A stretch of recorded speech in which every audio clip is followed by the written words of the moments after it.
Hi everybody, and welcome back to Lost Genre Reddit Stories. This post is from the subreddit Relationships, and it's by user Soy Julio Olmedo. Me, 25 female with my coworker, 20 female. She flipped out on me and I called the cops. Help me make some sense of this and figure out what to do next, and if I did the right thing. 6 months ago, I started working at a very small local cafe or deli. When I say very small, I mean there were only ever 5 or 6 people on staff, including the owner. This means everyone there, including the owner, do everything from taking orders to cooking to washing dishes. It was cool, fun, fast-paced, and a nice break after a year of working in a much more rigorous fine dining environment. The coworker in question, Ali, started about a month before me. She was 19 at the time and only turned 20 a few days ago. She's a very enthusiastic worker and clearly loved the job and the business, which was why some of her more erratic behavior, mostly teenage over-drinking, was overlooked by everyone, myself included. Ali could be a little passive-aggressive. The one time she was mad at me because I did a sloppy job closing after she left me with half her tasks undone on a day I was feeling sick, not my most professional moment, but absolutely not hers either. She gave me the cold shoulder for the entirety of the next shift we worked together. But after that, we were fine, and generally, we got along well. Now, one thing about this cafe is that it's in an old building with old plumbing, so the sinks are very prone to clogging and backing up, and as I said, we all washed the dishes. After a couple of disastrous days in the summer, we had a series of meetings in which the importance of keeping crumbs and food scraps out of the sink was reiterated. I took this to heart, not wanting to be the one responsible for breaking the plumbing. I got into the habit of completely wiping down all of my dishes before washing them. After I washed dishes, the sinks would be completely crumb-free without having to rinse or wipe them at all. I took a lot of pride in that fact. This will be very important in a minute. Also, during this backed-up sink adventure, Ali had the owner show her how to unclog the pipes at the source of the clog in the basement. This led to a whole series of events I was never quite clear on, where Ali went and got medication for whatever she felt she might have contracted from fixing the pipes. Then made the owner pay her back for the cost. I am still not sure if any of that was legit, but it helps explain some of the backstories with Ali and the pipes. I should also mention that I asked many times over for her to show me what she did to unclog them so she wouldn't have to be the only one fixing it, but she always had an excuse why she didn't want to.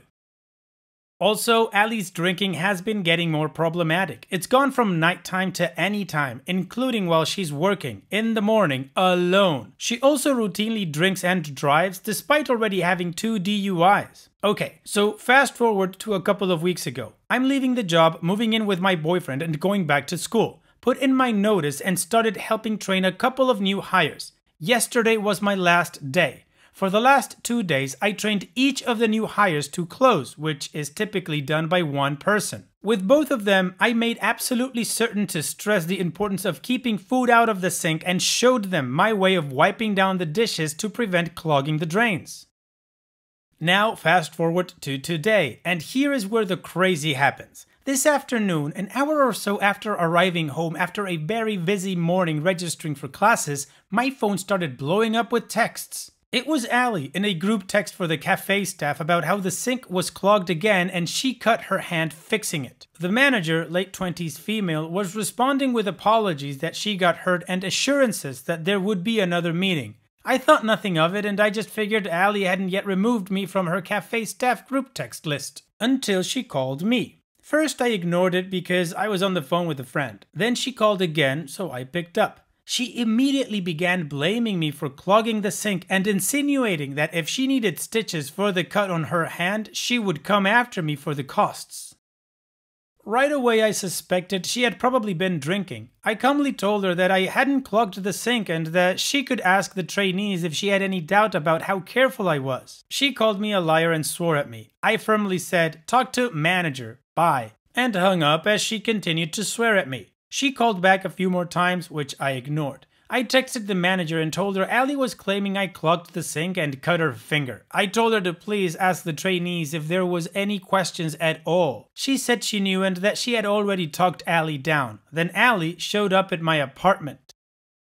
I kind of expected it, to be honest. She knows where I live and it's right around the corner from the cafe, so I wasn't surprised when she pulled up, stormed up to my door, shoved her bloody hand in my face, no contact, and loudly accused me of being a liar and a bull-esser who, in her words, dumped crap in the sinks all the time. I asked her to describe one specific time I did that because I knew I never had. She couldn't come up with an example and just repeated, all the time. She then went on to say how she was so glad I was leaving, what a huge bitch I was, and how I was going to get fired anyway.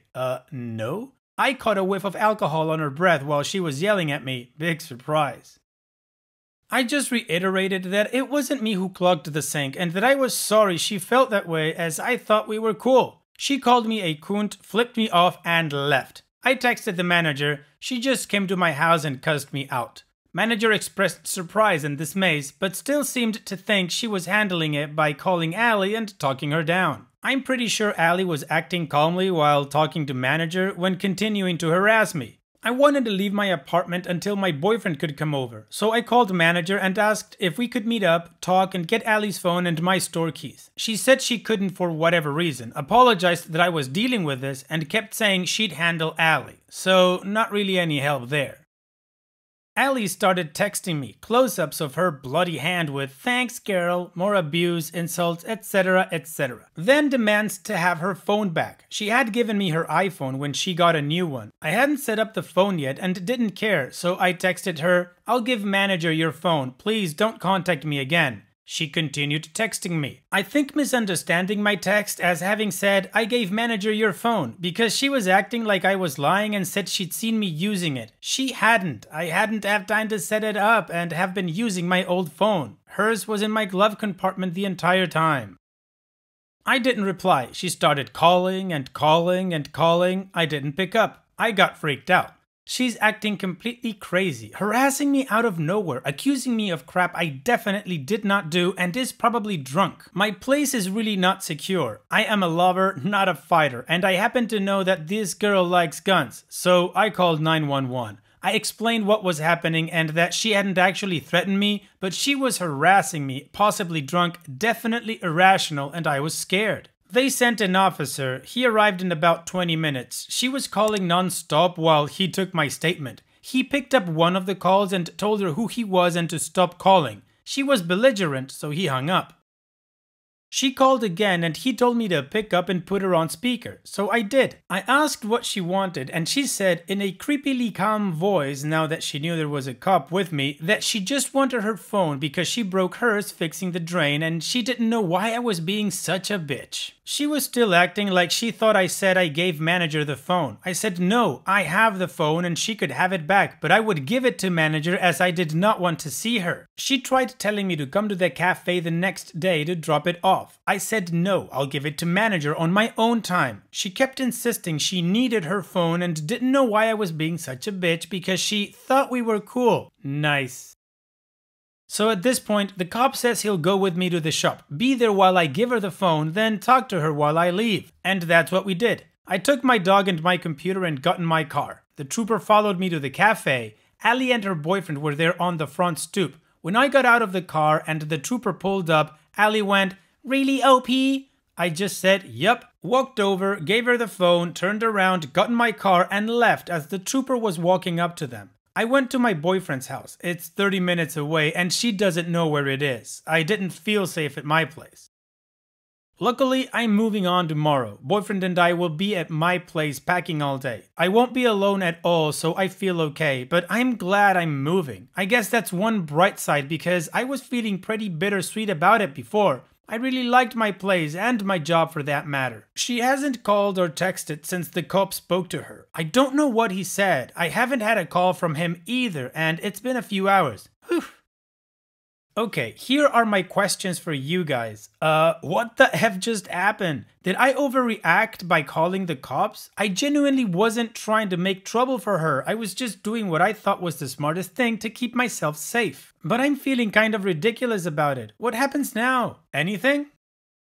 Well, OP, I think I'm gonna use that old saying, better safe than sorry. To me, calling the cops in your situation was the safe and right thing to do. Allie's behavior was completely erratic and way out there. Texting you, calling you, going to your apartment, cursing at you, all of that stuff, it was just too much. And all of this because you supposedly, and according to her, had clogged the drains, which apparently from what you tell us and the process that you go through couldn't have happened. So yeah, having the cop escort you to give her phone back, you might say overkill, but still safe. Now, what happens now? I would think nothing. Hopefully she won't contact you again. You're gonna leave and you're gonna go to a place that she doesn't know about, so you should be okay. However, I would ask the cops if there's some sort of report that you can leave so that there's some sort of paper trail as to this particular incident, just in case anything else happens in the future. What do you guys think OP should do in this situation? Let me know in the comments section, and now let's move on to the community comments to see what they said.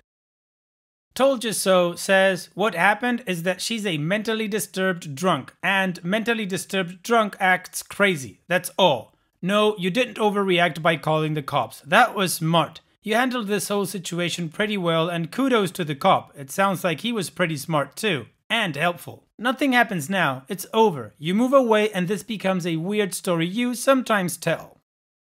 And OP responds, thanks to you and everyone else who said similar. Boyfriend was of the same opinion, but it helps to have it confirmed by impartial Reddit strangers. Evadable Moxie says, 1. She's either trying to extort money from you for her injury, or she's completely effing nuts. In fact, probably the first one because of the second one. 2. Nope, you were perfectly right to feel threatened, and since she's threatening to hold you responsible for her injuries, it's important that everything is documented in case she tries to make you legally responsible. And 3. If she contacts you again, you tell her to stop contacting you and call the police again if she continues to do so. If she doesn't, then move on with your life. There really isn't much else to do. Naked Muffin Time says, hopefully you won't ever have to hear from her again, but if you do, as a precaution, 1. Screenshot all messages, save all voicemails, and hold on to them. This is important, especially if she tries to sue you for her hand, which I don't see her winning. 2. Get a copy of the police report and keep it with all the other logs you've saved. 3. If you've put in your notice, whether it was through a letter or email, I'd get a copy of that just to be on the safe side. Email or call the owner if you don't have physical proof. And 4. Block and go no contact. If she snaps at you again, I'm sure you have everything you'll need to get a restraining order against her since she went all out psycho on you. Alright, well the community agrees that OP did the right thing by calling the cops and staying safe, and they all think that Ali won't be bothering her anymore. But how about we move on with the update to see if that's actually how this story ends? First of all, I know everyone says it, but thank you for the kind words, support, and advice. I mostly made that post to get all my thoughts straight, because my head was spinning at the time. I was amazed how many people read it despite how long it ended up. And not one person, well, I think one person, but they got shot down, told me I was in the wrong. Getting confirmation that Ali is a psycho and that getting the police involved was the right move made me feel a ton better. So onto the update. It's nothing dramatic, hooray, but it does shed a little light on what happened. I have had no contact with Ali since my original post, and I won't. If she calls or texts, I'll ignore it. I moved on Sunday, so she doesn't know where I live anymore. I'm not interested in hearing anything else she might decide she has to say. She's out of my life and her bridge with me is permanently burned. Saturday, I spent packing with my boyfriend, my former manager, 20s female, who I do really like even though she wasn't very helpful during the Ali situation, stopped by to chat, get my shop keys, and give me my last pay stub or tax documents. Here's what I learned from her. The day Ali went crazy on me, she had been off her meds for a few days. That, combined with the drinking, is what caused her meltdown. It doesn't excuse what she did, but it does at least explain it. Ali went through a very traumatic experience a few years ago, which, assuming it's all true, is almost certainly the reason she abuses alcohol and acts so self-destructive. Again, not an excuse, but an explanation. I've got trauma in my past too, but you don't see me drunk driving to people's houses and screaming at them and calling them 33 times in a row. We still don't know why I was the target of her rage. Ali and I really did get along fine and had some good times together before all of this. I'm wondering if maybe I remind her of someone from her past or something like that. Ali is not, for the moment, fired. This is because they are currently very understaffed with me leaving and the owner out of the country. Without Ali, there would be only 4 employees, 2 of whom are brand new, and one of the newbies is Ali's sister, and one of whom has a baby and won't work more than 2 shifts a week. Ali will, however, be fired if she refuses to get help. Manager and Ali's boyfriend are planning on basically having an intervention. If Ali will not go to rehab and actually try to make it work, she will lose her job. And hopefully her boyfriend for his sake. They've only been together a few months. I give him a lot of credit for trying to stand by her, but yikes. So that's about it. I probably won't ever learn much more because I'm just washing my hands off the whole situation. Thanks again to everyone who took the time to read my very long post and send some support my way. Well, OP, the good thing is that things didn't escalate and apparently Ali is going to get help. Hopefully she takes it. So on that note, all the best in the future, OP, and take care. Thank you for sharing. Now, let's move on to the next post. This post is from the subreddit Malicious Compliance and it's by user Yarn Tags. Told to change one student's grade, so I changed them all.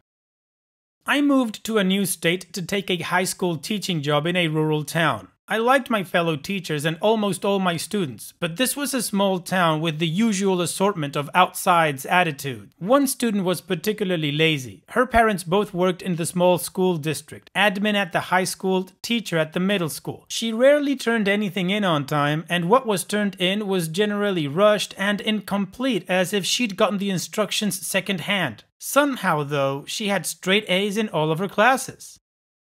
I quickly figured out why. When she turned in another late incomplete assignment and I very generously gave it a D, her overall grade in class dropped to a B. I was called in the next day to a meeting with the principal and both of her parents, who immediately complained I was being unfair and capricious with my grades. They accused me of not giving students the instructions, so I showed them the instruction paper which I passed out and went over in class. They accused me of not giving her specifically a copy, but I remember handing it to her and told them why. She was making out with her boyfriend and I was trying to go over the instructions. They didn't like hearing that part, lol. They accused me of not being clear with the deadline, but it was the second line of the directions. They accused me of not fairly grading her work, but when I showed them her work, they clearly hadn't seen it before and wondered whether I'd gotten assignments mixed up before I showed them her name on it. The principal asked me to change the grade in the gradebook. I asked whether she'd have to redo the assignment first, but that was declined by her parents. I understand why my principal caved. It wasn't worth trying to fight 2 employees in a small, rural district already struggling to recruit people. So I went back to my classroom and changed every student's grade to 100 in the gradebook. No special treatment. Even the ones who hadn't turned in a single thing got a perfect score.